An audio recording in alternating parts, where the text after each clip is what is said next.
Do Senhor, vamos estar compartilhando da palavra neste momento. Eu convido os irmãos a abrirem as Bíblias em Efésios capítulo 2. Nós vamos ler a partir do versículo 1. Efésios 2, a partir do versículo 1.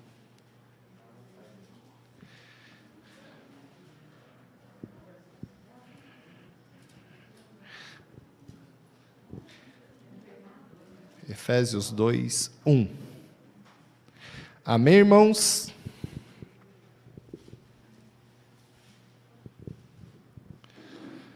Glória a Deus. Diz assim a palavra do Senhor: vocês estavam mortos por causa de sua desobediência e de seus muitos pecados, nos quais costumavam viver como o resto do mundo, obedecendo ao comandante dos poderes do mundo invisível.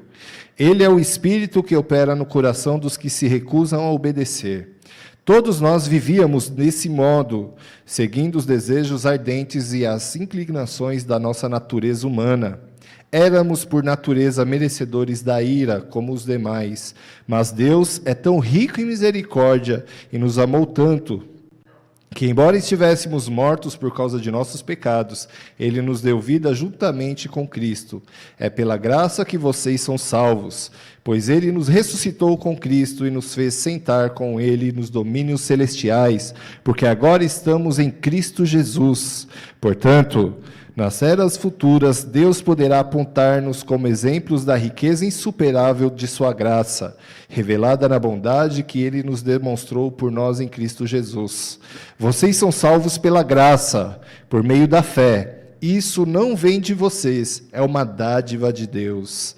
Não é uma recompensa pela prática de boas obras, para que ninguém venha se orgulhar. Pois somos obra-prima de Deus, criados em Cristo Jesus, a fim de realizar as boas obras que Ele de antemão planejou para nós. Amém. Amém. Glória a Deus por essa palavra, irmãos. Efésios 2 vai falar algumas realidades e algumas condições humanas que nós vamos estar conversando, mas o nosso tema principal hoje, irmãos, e nós vimos semana passada, no domingo passado, falamos sobre a Reforma Protestante. E um dos pilares da Reforma Protestante é a graça de Deus. Será que muitas vezes, irmãos, e eu estava meditando, pensando, quando estava preparando esse sermão, será que realmente entendemos o que é a graça de Deus? Porque a graça de Deus não é uma coisa, não é palpável, né? Mas significa essencialmente Deus mesmo, em sua boa disposição em relação aos homens, tem uma relação com a humanidade e Ele age com favor e com bondade. Resumindo, irmãos, Deus ele vem com bondade, Ele vem com misericórdia, Ele vem e Ele nos alcança, sem nós termos mérito nenhum. Uma coisa que nós olhamos e percebemos, irmãos, é que nós não merecemos a graça de Deus. Eu estava vendo um grande pregador dar uma ilustração sobre a graça, é interessante. Havia um professor, ele tinha alguns alunos que é uma bênção, né, irmãos?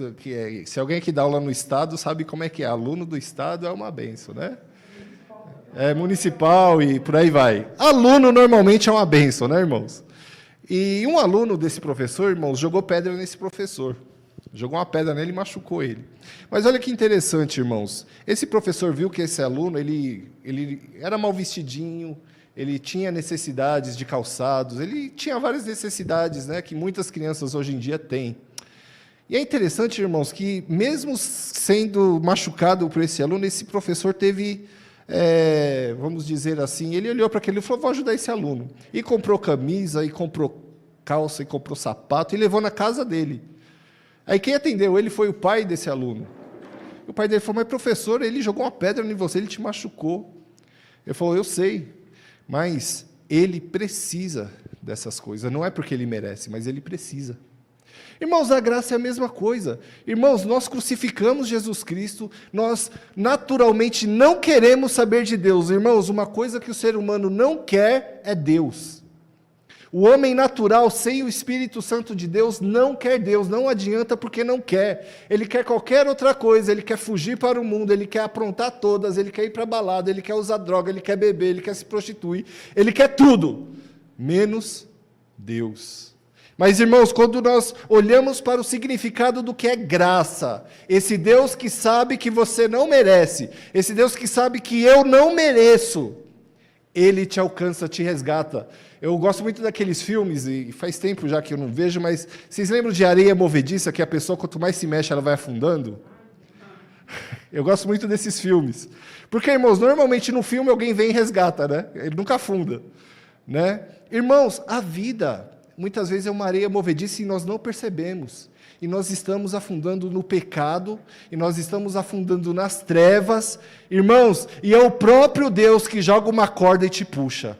É o próprio Deus, irmãos, que vai lá e te resgata. Isso é a graça de Deus. Por que é a graça de Deus? É um favor imerecido. Deus sabe que você não merece, mas mesmo assim Ele te busca, mesmo assim Ele te abençoa, mesmo assim Ele te dá uma nova perspectiva de vida. É a graça de Deus. E nós vemos isso, irmãos, no Antigo Testamento, uma bênção que é muito legal, que está em Números, capítulo 6, versículo 24, que diz o seguinte: que o Senhor o abençoe e proteja, que o Senhor olhe para você com favor e lhe mostre bondade, que o Senhor se agrade de você e lhe dê a paz. Tudo isso, irmãos, é sempre o Senhor, vem dele para nós.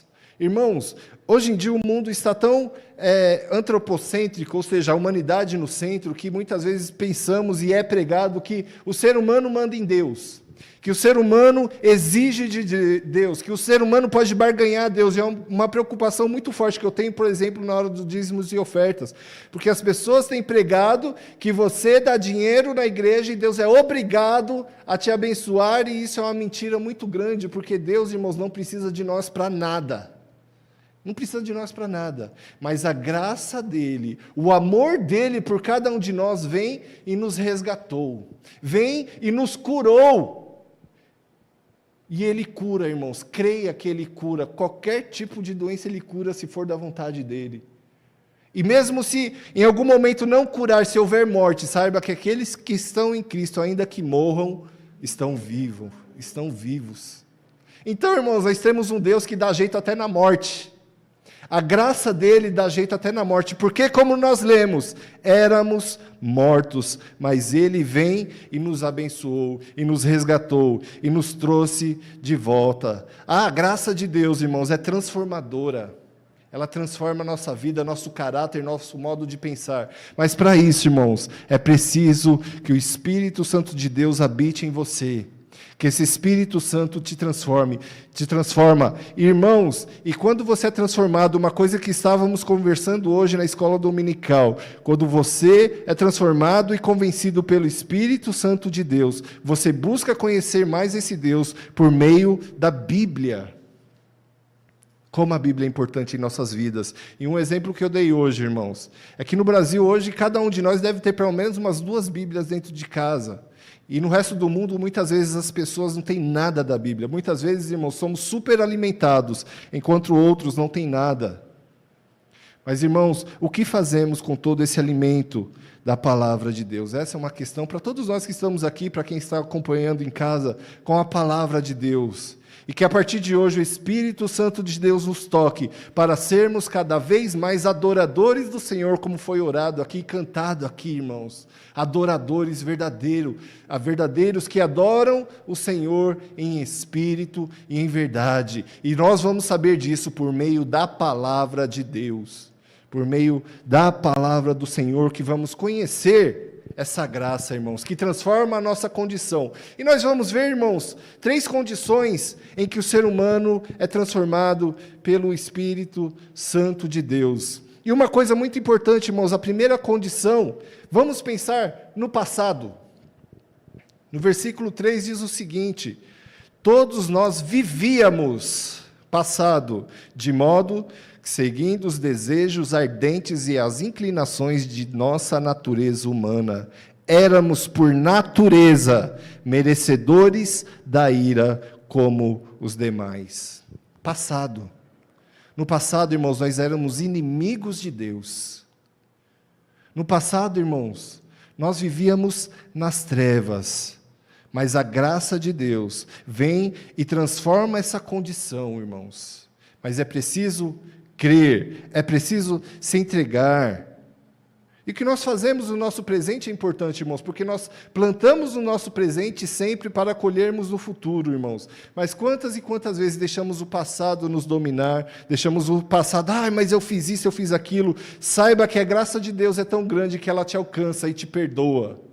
Ela te alcança e te transforma. Mas, irmãos, até agora nós falamos bastante do modo espiritual, que Deus vem, subjetivo, na verdade, Deus vem e transforma, Deus vem e dentro de você é uma transformação, Deus vem. Mas, irmãos, isso se reflete na vida cotidiana, na prática. E isso é muito importante nós cristãos pensarmos. Na prática da nossa vida, qual tem sido a prática da nossa vida, irmãos?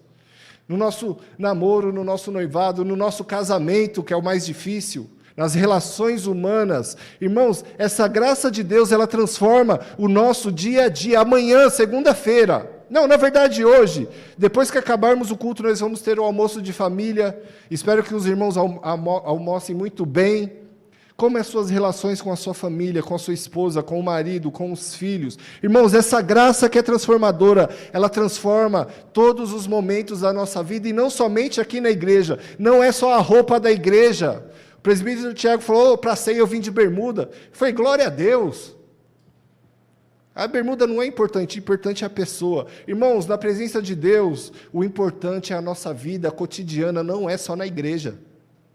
A graça de Deus, ela vem nos transforma, não é para um momento de culto, mas a nossa vida se transforma num culto. No culto a Deus, quando você trabalha, quando você estuda, quando você namora, quando você está noivo, quando você cria os seus filhos, irmãos, a graça de Deus, ela transforma todos os âmbitos das nossas vidas.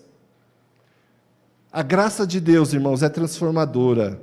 E quando nós olhamos para o passado e nós olhamos para o mundo, nós vamos ver as pessoas vivendo cada vez mais as inclinações da carne.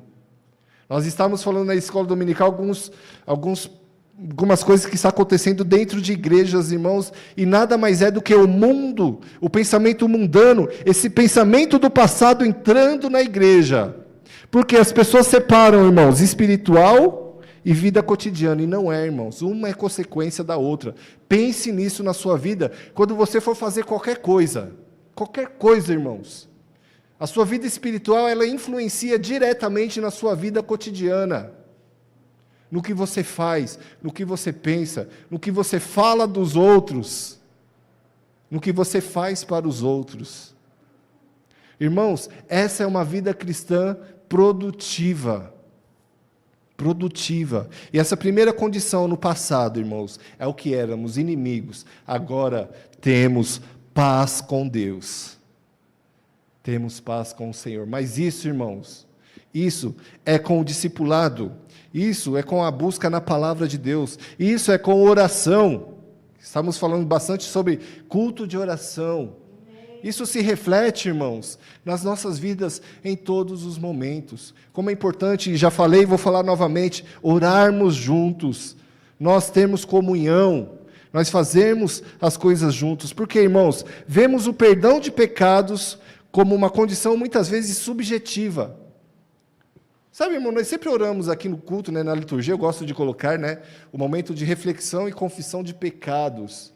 Mas a confissão dos pecados, irmãos, transforma a vida, porque você tem que se arrepender para ter o perdão dos pecados. E arrependimento é não fazer novamente. É não fazer novamente. Né? Na palavra grega metanoia, é mudança de direção. Traduziram por arrependimento, mas é mudança de direção, mudança de pensamento, mudança. Conversão. Muitas vezes as pessoas falam, a pessoa é convertida, mas não é convertida a nada, é só o nome. Porque conversão, irmãos, é você estar numa estrada e converter à direita ou converter à esquerda. Mas as pessoas estão continuando naquela estrada que é larga, né? Para quem estiver na estrada larga e a vida cristã estiver muito fácil, irmãos, não é a vida cristã. Porque a conversão é para aquela estradinha que ninguém quer entrar. aquela estradinha de terra, cheia de zigue-zague, e ainda por cima, nesse caminho, você tem que carregar uma cruz, porque o Senhor falou, negue-se a si mesmo, toma a sua cruz e me siga. O caminho é estreito, carregando peso, mas ele traz vida, ele traz transformação, ele traz bênçãos, irmãos. E ele muda essa condição que tínhamos no passado para uma nova vida.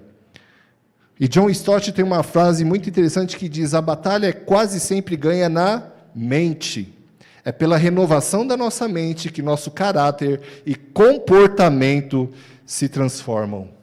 A palavra de Deus, irmãos, a Bíblia, a pregação, a comunhão, ela transforma a nossa mente. E quando nós vencemos na nossa mente, a nossa vida, o nosso comportamento é transformado. Quando eu estive na chácara, cuidando da chácara, eu via aquelas pessoas tentando sair do mundo das drogas, irmãos. E quando o psicólogo ia lá, ele perguntava para mim, do que você quer que eu fale? Eu falava, fale sobre comportamento. Porque, irmãos, a nossa vida é mudada quando nós mudamos o nosso comportamento. Não dá para exigir, irmãos, resultados diferentes fazendo a mesma coisa. Não tem como, irmãos, você conseguir o carinho de alguém falando com ela de qualquer jeito, sempre do mesmo modo. Mas é transformando o seu modo de ser. E vemos também, irmãos, uma segunda condição. E nós falamos e estudamos essa semana sobre dependência. Irmãos, como é interessante nós pensarmos em dependência. Porque, irmãos, a maioria das pessoas, ou o ser humano, ele quer ser sempre independente. Até a nossa igreja é independente, né? Igreja presbiteriana independente. Né? Mas, irmãos, nós somos chamados para sermos dependentes. Dependentes de Deus, em primeiro lugar. Aí sempre vem primeiro espiritual. Né? Eu gosto muito, né, e eu já comentei com os irmãos, do Pai Nosso, que quando você lê o Pai Nosso no grego, é assim no céu como na terra. Por quê, irmãos? Nós percebemos que a importância é primeiro, as coisas acontecem primeiro no céu e depois na terra. A vontade de Deus acontece primeiro no céu e depois entre nós. Né? Só que, irmãos, muitas vezes não queremos depender. O versículo 7 diz o seguinte: portanto, nas eras futuras, Deus poderá apontar-nos como exemplos da riqueza insuperável de sua graça, revelada na bondade que Ele demonstrou por nós em Cristo Jesus. Ou seja, irmãos, toda a nossa salvação, toda a nossa vida, tudo o que pensamos, depende de Deus. Depende de Deus, irmãos. O nosso respirar depende de Deus. A nossa cura depende de Deus. A nossa transformação depende de Deus. Mas agora vem a parte mais difícil, porque essa parte é gostosa, irmãos. Eu falar assim, pô, eu dependo de Deus, eu sou dependente de Deus, é gostoso. Irmãos, é o Deus do universo, Ele criou tudo falando. Ele falou, haja luz e houve luz. Ele mandou Cristo Jesus para morrer pelos nossos pecados. É gostoso, irmãos, depender de Deus. Né? Nós oramos aqui e funcionou o equipamento ali. Dependemos de Deus nesse momento. Dependemos de Deus para tudo, irmãos. E é gostoso demais nós pensarmos nisso. É uma delícia nós pensar que o Criador do universo está dentro de você por meio do Espírito Santo de Deus. E Ele está, irmãos. O próprio Deus. E Ele nos capacita e Ele nos impulsiona para vivermos de acordo com Ele. Gostoso, dependência de Deus. Mas, irmãos, vem a segunda parte. Nós dependemos uns dos outros, e isso é a parte mais difícil. Nós vivemos numa sociedade totalmente individualista, onde se eu estiver bem, você, irmão, se vira. Né? Você tem lá a sua meritocracia, né? Você se vira. Eu trabalhei, eu estudei, eu corri atrás, corre também. Você, irmão, ixi, se vira. Irmãos, só que nós como comunidade da fé, comunidade da igreja, como nós como irmãos, uns dependemos dos outros, irmãos. Uns dependemos. E como é difícil, irmãos. Porque, irmãos, o mundo é capitalista. O mundo, ele quer lucro. Né? Se nós conversarmos com quem estuda sociologia, o mundo ele é muito mais lucrista do que capitalista, porque o que vivemos não é bem capital. É lucrista, é tudo pelo lucro. Se tiver lucro, tudo bem. Não importa se vai morrer, se vai fazer mal, se vai... Não. O importante é o lucro. Mas Deus, irmãos, Ele se preocupa com pessoas, não são com coisas. E essa, irmão, é a diferença daquele que ama ao Senhor, porque agora eu dependo do irmão, o irmão depende de mim, e esse corpo, um depende do outro. É como o corpo humano mesmo. Irmão, se falhar um organismo, um órgão, o que acontece com o resto? Cadê quem manja mais de medicina aí, né? Vai piorando um por um, né? Vai piorando, vai ficando doente. E diga-se de passagem, irmãos, parece que as coisas menorzinhas são as que dói mais, né? Quem já teve unha encravada sabe disso, o corpo inteiro dói. Né? Porque um depende do outro, irmãos. Irmãos, a igreja é a mesma coisa. Nós dependemos uns dos outros, irmãos. Irmãos, a igreja tem que ser unida sempre. Porque a graça de Deus alcançou a todos nós do mesmo modo. Nenhum de nós merecíamos. Nenhum sequer. A palavra de Deus diz, irmãos, que Deus olha para o mundo e não tem um justo sequer, nenhum. O planeta Terra hoje tem 7 bilhões, ou quase 8 bilhões de pessoas. Até o presbítero Flávio, quando pregou, falou da impressão digital, ninguém tem igual. É muito interessante isso, né, irmãos? E parece-me que a íris dos olhos também ninguém tem igual. E eu vi uma pesquisa também que parece que a voz de ninguém é igual também. Não existe nenhuma voz igual. Quando eles têm um aparelho lá que vê que nenhuma voz é igual. E várias outras coisas. Irmãos, você é um ser único. A irmã Cris aí confirmou. É um ser único. Só que, irmãos, como indivíduo, nós dependemos do coletivo um dos outros. Irmãos, não é fácil. Muitas vezes o ser humano é igual aquele porco-espinho, que é cheio de espinho. Às vezes um rela no outro, machuca.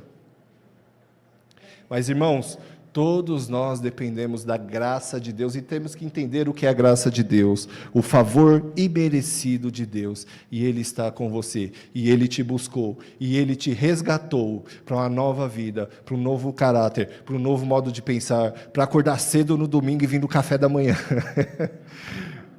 Eu sempre faço um comercialzinho aqui, irmãos. Por quê, irmãos? Porque Deus transformou a nossa vida e Ele nos deu novos objetivos, um novo conceito de vida, um novo modo de pensar que nos leva à santidade. Muitas vezes as pessoas pensam que santidade, irmãos, é eu não faço isso, eu não faço aquilo. Na verdade, santidade é o que você faz. Santidade é ter uma vida diferente. Santidade, irmãos, é morrer cada vez mais para o mundo, cada vez mais para a minha vontade e fazer a vontade de Deus. Isso é santidade. Não é somente o não fazer, mas é o fazer. E John Piper tem uma frase muito interessante que diz: a santificação é o trabalho da graça de Deus em nós para inclinar nosso coração para pensar e sentir a sua vontade. Como nós oramos, seja feita a sua vontade. A santificação é o agir da graça de Deus em nós para fazermos e vivermos a vontade de Deus. E temos também, irmãos, uma terceira condição, que é uma pergunta muito bem filosófica e bem difícil de responder. O que somos? Muitas vezes as pessoas, numa crise existencial, perguntam: quem sou eu? Né? Por que eu estou aqui? Para onde eu vou? Né? Quem somos nós? Agora, irmãos, vem a parte mais autoajuda do texto, né? Que ajuda a gente, que nos dá, que é o versículo 10, que diz o seguinte: pois somos obra-prima de Deus. Olha que gostoso, irmãos. Irmãos, para quem se acha feinho, eu já passei muito por essa fase. Teve uma fase que falava, eu nem me olhava no espelho. A Dalila, esse dia, falou assim: nossa, você se olha mais no espelho, porque você nem se olhava. Eu me achava meio... deixa para lá. Então, irmãos, mas olha, é a Bíblia transforma nosso modo de pensar, e para quem se acha mais feinho, tá? Pois somos obra-prima de Deus. Olha, que delícia pensar nisso, irmãos. É a graça de Deus, irmãos, porque nós não merecemos, quer dizer, pelo menos eu não mereço, mas obra-prima de Deus, criados em Cristo Jesus, a fim de realizar as boas obras que Ele de antemão planejou para nós. Que delícia, irmãos, você é obra-prima de Deus. Normalmente, nós, quando olhamos filhos, nós pensamos muito isso, né? A Débora, que teve o filhinho agora, esses momentos, né? O que teve filho, né? Que você olha assim. Quem já acordou de noite e foi olhar se está respirando? Todo mundo, né? Eu olhava assim e falei: deixa eu ver se está respirando. Por quê, irmãos? Irmãos, isso é obra... É a sua obra-prima aquela ali. Não importa se você já teve 9, a dona Arcângela falou que teve 9, a nossa irmã falou que teve 6. Não importa se é o sexto, é a obra-prima. E quando é neto, então, um dia quando eu tiver neto, então, nem sei como é que é, deve ser... É, irmã Cris? Nossa, irmã, mas irmãos, é isso. Agora Deus olha para você, minha obra-prima. Já pensou? Então isso ninguém vai se achar feinho mais, irmãos, porque eu sou obra-prima de Deus. E Deus não erra. Diga-se de passagem, Deus não erra. Ele faz tudo perfeito. Irmãos, nós somos obras-primas de Deus em Cristo Jesus, irmãos. Aí, a finalidade, irmãos, não é somente para vir à igreja. Vir à igreja é uma parte, tá, irmãos? Congregar é uma parte muito importante que estamos muitas vezes negligenciando. Vir à igreja é muito importante. Mas, irmãos, o nosso fim é a realizar as boas obras que antes da fundação do mundo Ele planejou para cada um de nós. Irmãos, Deus tem uma obra grandiosíssima na vida de cada um de nós. Nessa obra-prima que você é, Deus tem uma finalidade. Deus tem uma finalidade. E em 1 Pedro capítulo 2, versículo 10, diz o seguinte: a fim de proclamarmos as virtudes daquele que nos chamou das trevas para a sua maravilhosa luz. A finalidade de cada um de nós é anunciar esse Deus que te resgatou por graça, esse Deus que te resgatou porque Ele é bom, porque Ele quis, porque você agora é obra-prima, lindão, lindona, é você, para realizar as boas obras que Ele fez. E Martin Luther King tem uma frase que eu gosto muito, e essa frase me acompanha há muito tempo, e possivelmente os irmãos vão ouvir muito eu falar essa frase, porque ela tem tudo a ver. Martin Luther King, irmãos, foi um pastor batista dos Estados Unidos dos anos 60, e ele ajudou a segregação dos negros. Lá era muita briga lá, e ele fez um trabalho muito bom, muito lindo lá, nos anos 60, e ele foi assassinado. Mas ele tem uma frase que é muito interessante, que diz o seguinte: eu não sou quem eu gostaria de ser, eu não sou quem eu deveria ser, eu não sou quem eu poderia ser, mas graças a Deus, eu não sou mais quem eu era. Amém. Amém. Irmãos, isso fala muito aos nossos corações, porque nós sempre vamos buscar essa perfeição em Deus, nós sempre vamos buscar esse serviço a Deus, mas ainda nós não somos quem nós gostaríamos de ser, quem nós deveríamos ser, quem nós poderíamos ser. Mas, irmãos, graças a Deus eu não sou mais quem eu era. E quem nós éramos? Voltando para a nossa primeira condição, nós éramos inimigos de Deus. Nós éramos pecadores nas trevas. Nós não somos mais. Agora, graças a Deus, nós vivemos na luz. Então, irmãos, para concluir, Deus te escolheu individualmente a cada um para a sua maravilhosa graça. Irmãos, e não somente na subjetividade do que é graça, do conceito graça, mas na prática. A graça na prática, no cotidiano, no hoje, na hora do almoço com a sua família. Durante o dia com a família. Irmãos, curtam muito a família. Amanhã no seu trabalho. E todo o resto da semana. Deus, Ele te chama para a sua maravilhosa graça. Na prática. Na prática. E a graça é gratuitamente ofertada a quem não merece. Nem é digno. Não é conquistada por nenhum esforço que o melhor e o mais justo dentre os homens tenha tentado empreender. Eu termino essa pregação, com a frase de Martinho Lutero. Ela é ofertada para quem não merece, ou seja, todos nós, para transformar a nossa vida, quebrantar o nosso coração e nos fazer novas criaturas. E para encerrar, você é obra-prima de Deus, com a finalidade de viver a sua palavra. Amém?